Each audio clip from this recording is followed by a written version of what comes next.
Sa Las Piñas City, Christmas feels na sa isang bahay dahil sa makulay at nagniningning na Christmas decor mula sa labas hanggang sa loob. Silipin natin yan sa ulat ni Vel Custodio.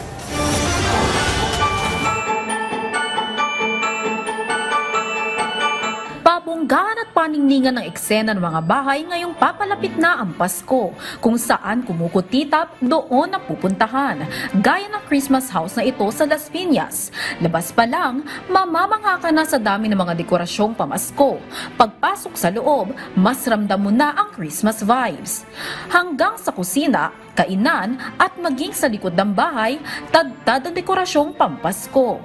Both of us came from Christmas families. We came from families who really love Christmas. So we made it a point when we became husband and wife, since we started building this house, every year talaga, nagde-decorate na kami ng entire bahay for Christmas. Buong taon daw nakadisplay ang mga palamuting pamasko.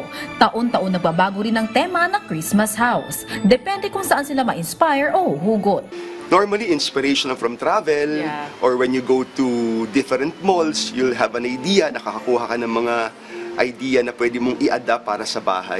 So I remember there was one time na bagong panganak ako, yung motif namin was candy canes and colorful Christmas Yeah, balls. we've done that. Gingerbread ang tema ng Christmas house ng Pamilya Pineda ngayong taon. Personalized at hand-painted ang mga detalye ng murals. Pero ayon sa mag-asawang Pineda, higit pa sa mga makukulay at maliwanag na Christmas decorations ang diwa ng Pasko.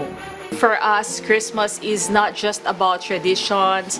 Christmas is not just about festivities and food, but Christmas is happiness. Christmas is being happy with the children, with the family, and Christmas is being grateful that we have Jesus, our Savior, who died for us. And for that, we really owe Jesus everything that we have this Christmas. Vel Custodio para sa Pambansang TV sa Bagong Pilipinas.